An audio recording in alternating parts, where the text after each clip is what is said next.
weekly feed. Kyle Meredith joined by the one and only John Cale. How are you? I'm fine, thanks. How are you? I'm great. It's great to see you. We should lay it out here. We're in Knoxville, Tennessee. That's right. The Big Ears Music Festival is happening, which really kind of seems like the perfect spot for you. Yeah, it did. I looked at the lineup. Yeah. Yeah, intriguing lineup.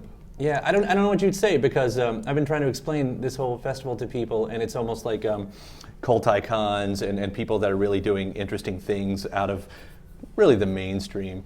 Yeah. You've always skirted that line between the art person and the pop writer in ways that few people have done. Being around people like this these days, I would call these your peers. Yeah. They kind of do the same thing. Does it inspire or challenge you to use it as a competition to say, man, that guy is doing something insane, I have to try that too? No, it's refreshing. It's refreshing to see that other people are like pulling things apart and putting them back together in a different way. Yeah. I mean, the soul percussion of the ensemble, they're really interesting, and Steve Reich. I mean, I met Terry before I was aware of Steve, like Terry Riley. And he sort of represented the California side of jazz and the avant-garde. And now it's not. Now it's Williamsburg. It's kind of doing all that, yeah. Yeah, it's really burgeoning over there. It's interesting. Yeah, now I find it ballsy for anyone to try to kind of incorporate the two worlds. Oh yeah. Because you almost have to commit if you're going to make a living, and when you're doing that kind of middle of the line, I mean, you really... Totally. I mean, Big Ears has put something really special together here. Yeah, thank goodness it exists. Yeah. Just to showcase it. Well, okay, so we don't need to do your history. I mean, everybody knows it out there. There's Velvet Underground. There's all the stuff you produced. And then the last time we heard from you was the, I guess, the Nookie Wood record. That's was right. Was 2012. That's right. So let's kind of take it from there and move forward, because you were doing this really great electronic sound at the time. Yeah, I've grown that. I mean, it's getting bigger. I like mixing the electronic and the analog, the real drum sounds. You can make them bigger. Yeah. And it's not that you want to pile on one thing on top of another. I mean, if you want to learn from Pharrell, you empty it out and you leave it. I mean, some of the things that Pharrell does are just astonishing because they're so effective, and then you look at it and you scrutinize it and see what's going on, and there's nothing there. Like, there's just one or two things going on. That he's making happen. And it's really happening. It's kicking. You've been talking about Pharrell for a long time. Yeah. I mean, this guy's on top of the world. He has the three biggest singles of the last year. Absolutely. You know, with the Robin Thicke song, and then the Daft Punk, and now with his own song. And it feels like it's finally his time. Even though he's been dominating all these years, it's finally his time. Yeah. Yeah, he's all over the Guardian in England. I mean, it's like watching the British press go gaga. It's like fun.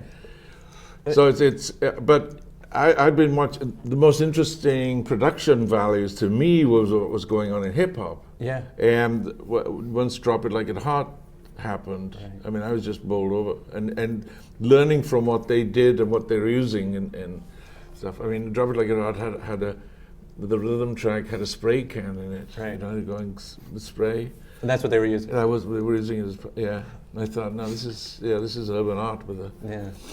I mean, I think people found that surprising, especially when you started talking about that during the last record, of how big of a fan of hip hop you were, because you take it on the outside. Here's a white guy, he's hitting 70, and you don't like hip hop. You know hip hop. Like, I hear you talk about it poetically. Yeah. No, but it's just because it grabs me. I mean, there are things that they use, like the rhythm machines, the MPC, and all of that. Yeah. You know, the most important invention for me was the swing button on the MPC. You know, that you can get this funk out of it that came naturally to Dr. John and a lot of other people. And you know, now that I don't go to the studio unless with anything finished. I go in the studio to start and then work my way down the when we did Black Acetate, I was trying to get to 3 songs a day and had it organized in a day. You get up, you start at 10, and then by 12 you got the basics of something, and then 1 o'clock you go off to the gym, and you come back at 3, and by that time the engineers clean the tracks for you so that everything is really neat and tidy, and then maybe you can finish it. Right. But then this process sped up, you know, instead of from 10 to 1 you do 1 track, you do like 2, and then you do 3. What a workload. It's fun though. I mean, if you just catch on to something, Yeah. nothing better. I mean, that's what my life is for anyway. That's true. I mean, once it's a job, right? Yeah, yeah. Especially, back around to what we were just talking about, though. I'm curious how you see hip hop these days, because more than most genres, it operates, it's seemingly in a parameter, less than rock and roll, what you can do with rock and roll, and it feels like you get to a point where hip hop hits a wall quicker than pop music does. What are we going to do next? How do we reinvent this wheel? Yeah, it's morphing. I mean, people are adding different things, and there's a little jazz in here. There'll be a little a softer side that we put into it. Yeah. I can appreciate what that's doing. Some of them have more R&B in it than others. Yeah. So you don't think this is a genre that's going to go flat anytime soon? No, I think no. What was interesting was that it wasn't a dance medium. That it didn't come out of Studio 54, right? And that culture that derived from there. That you don't dance to a 50 Cent song necessarily. You kind of nod to it, but it's not something you're going to invent, the cha-cha slide to. Yeah, but what when 54 happened and you had that disco beat, that was like an athleticism that everybody was working. Other than the gym, you just go out at night and you work out. Right. And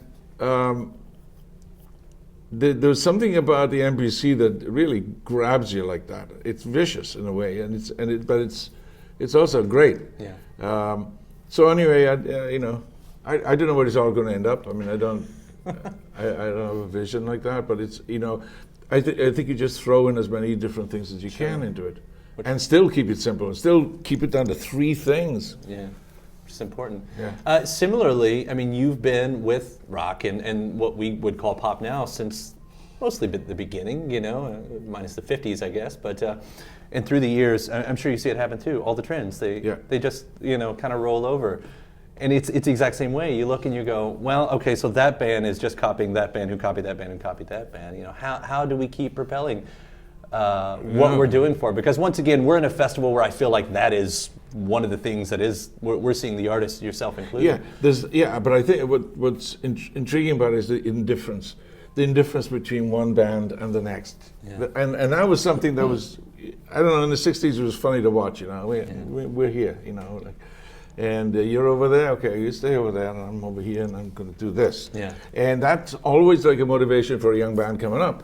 Is no, we're not going to do anything the way the other bands did it.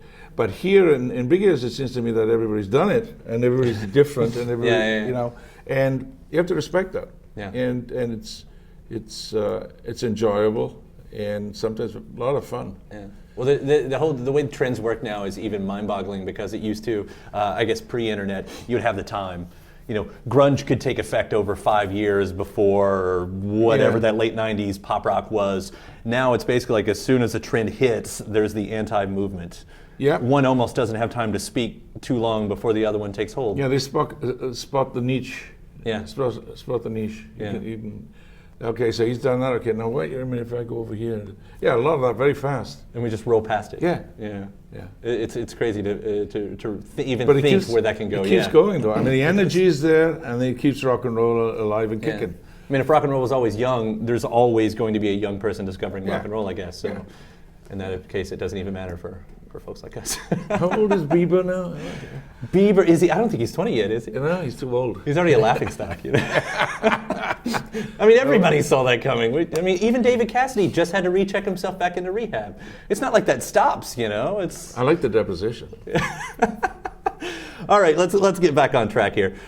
You were talking about making electronics bigger. So you did that with Nookie Wood. How do you make it bigger? Because that was a perfect time for you to do that. There was a great sound happening. We're even still, me and my friends have been listening to the Broken Bells record nonstop right now, which I know you're a fan of as well. Yeah. How do you make something cold like electronics, not just warm, but like you say, bigger? What's your plan here?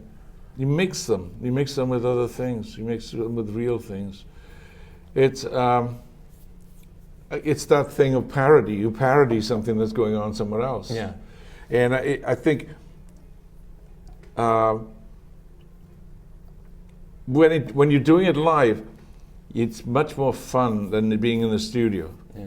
Because you can't really control as much of what you do live as you can in the studio. So there's always going to be a fly in the ointment. It's going to be something loose that you can't put back in the box. Yeah. And that's the magic. Yeah. That's the jazz. Absolutely. Yeah. Absolutely.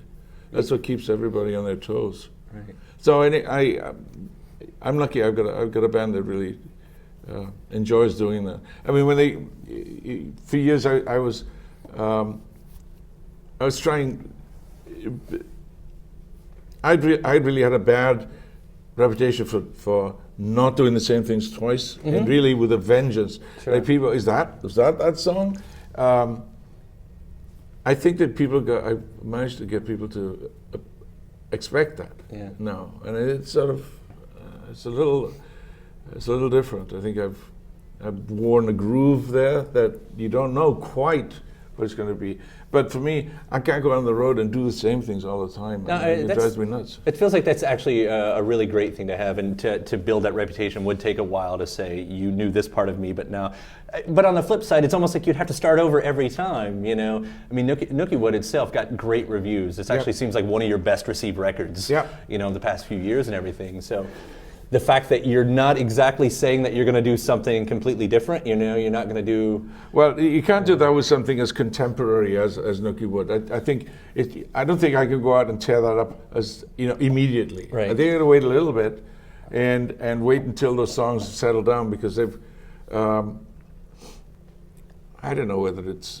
I don't want to do another solo record, but solo records. I mean, solo touring, which I did for a long time. What was really good for me about that was that I could take songs that stood in this particular category, and really treat it like an exercise in acting, method acting, and just change the demonstration of the song. You just change the persona behind the song. He's now a different guy. Heartbreak Hotel will be different, slow on the piano, than it will be the heavy metal version. Yeah. And so there's always, you know, the other side of the coin. And if you can find the other side of the coin, I mean, that's. I'm not particularly looking for that with Nookie at the moment. I mean, Nookie is very good for what it is. You know, you need songs like, if you do Pablo and Gun at the end of a song, at the end of a set, you build a set so that it does have a form to it. You know, you push it in one direction. It's the X. So you want eventually to find something that will replace Gun and Pablo. Right. And, you know, so Nookie came along, and that's great. So if you don't want to do the solo thing and you're looking to do a band, does that also mean in the studio? Because you're a multi-instrumentalist that I would imagine loves having control over. Do you also bring in and allow the freedom for the other musicians to say, what are you going to do here? Yeah, I've got to do that. I mean, I can't.